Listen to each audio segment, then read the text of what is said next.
So,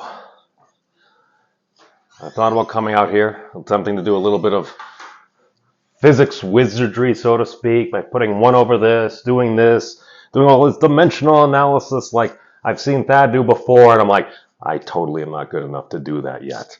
Now, I've been starting to do it a little bit behind the scenes.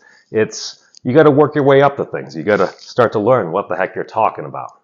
Do I necessarily know what I'm talking about? No, I'm like everyone else. I'm just a dude. But I feel like, at least since coming here to the monastery, and again, I'm totally biased on this, I think I'm very slowly starting to maybe be at least a little less wrong. And maybe that's the best we can do. I think we can do better personally. But what I'm going to do is I'm going to kind of go over real quick, kind of like why the heck I'm here, why the heck is this random dude wearing a yellow shirt with some crazy equation on it talking to you today. Well, it started off, according to my notes, it's April 6th. Let's verify. Yes, it is April 6th. Some of these things you just know off the top of your head because you realize it's like, oh, something very interesting happened that day. I was going out for a run, open up Twitter or X, whatever the heck it is now, whatever you want to refer to it as, and I'm like, oh, it's happening. I'm like, oh, Thad Roberts was a theoretical physicist. I followed him. I'm like, this is kind of cool. Let me click on this. I'm listening. I'm like, platonic solids, a lot of very interesting stuff, a lot of very bold claims. And I'm like, all right, take it with a grain of salt. I'm like, why? Just a dude on the internet. I'm a dude on the internet. Then the next day was April 7th. It's 2021. Why do I know this? Because that was when the muon G2 results came out. I didn't know what the heck a muon G2 is. I really still don't understand what a muon G2 is. Something magnetic spins lining up, the angular momentum, got it.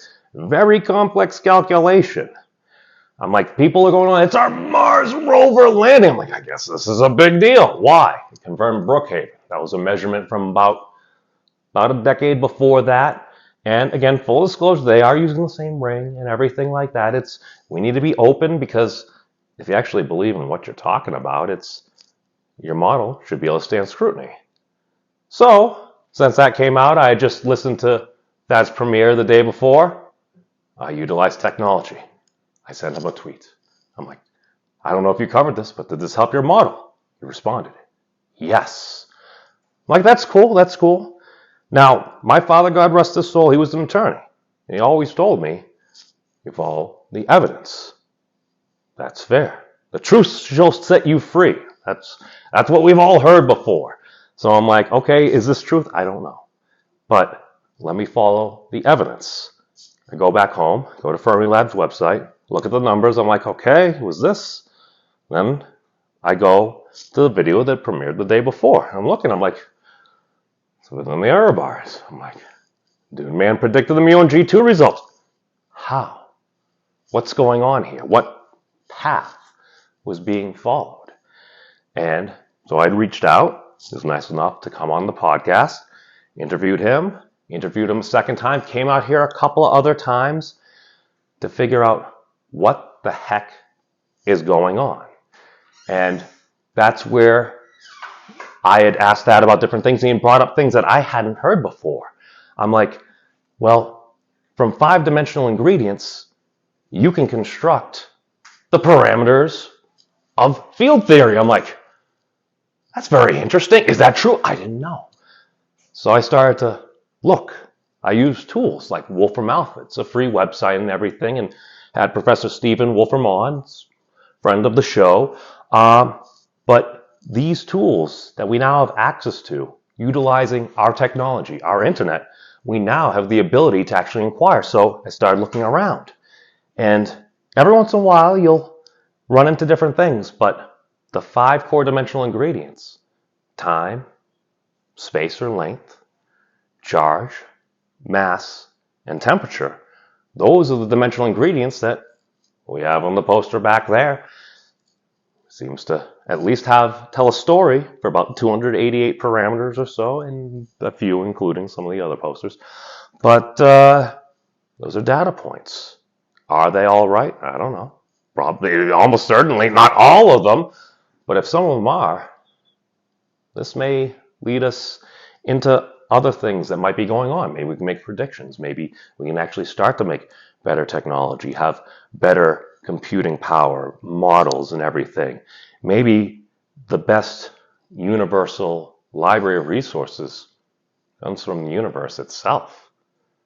That's a very not really that bold an assumption to make, because if you're going to think if anything would be optimized, it would be where we live. Or minimize if you consider principle of least action, but depends upon your perspective. So just knowing that these 5-dimensional things, and again, you can look at it, sometimes you'll see current, but it's derivation, that's just charge divided by time there. And everyone's angle, which is technically a derivative of length. But the sheer fact that there's only 5? What? As far as the dimensional ingredients. Because very often we think in dimensions as we live in 3 plus 1. It's like, well, we appear to live in a 3-dimensional world, more or less. So, it's very often flat, but we got hills and stairs and stuff. So 3-dimensional, but we have that plus 1. We're moving through time. And often, sometimes we kind of cheat and we'll say, oh, it's 4 dimensions. It's like stories for another time. But what I also found interesting is when that had initially told me, it's like very interesting. If you look at the constants of nature, right around 7 decimal places in, it's kind of interesting things start to happen. And it's like it doesn't quite line up. Like if you just try. And I was wrong about this before. I thought when I was asked, I'm like, oh, speed of light, it's just Planck length divided by Planck time. No. Yes, length divided by time. I'm like, oh, that should make sense. And I'm like, yeah, the Planck boundaries, at least we know them to 5 significant digits. We'll have 2 more, but those next 2 digits, there's error bars. So that's part of the strength of this model claim, or you could even say it's part of the weakness. We have some closed forms for the Planck boundaries. Full disclosure, it does appear at least maybe the Planck charge, maybe it's a little bit off, but it doesn't happen until the 7th significant digit. And when you actually run some of the calculations, our calculate actually kind of hits, I think, elementary charge better when you multiply it by Joe1 or inverse of the fine structure constant, or inverse or squared. Joe1 times. Okay, yeah. So, but 7 significant decimal places. That's very interesting.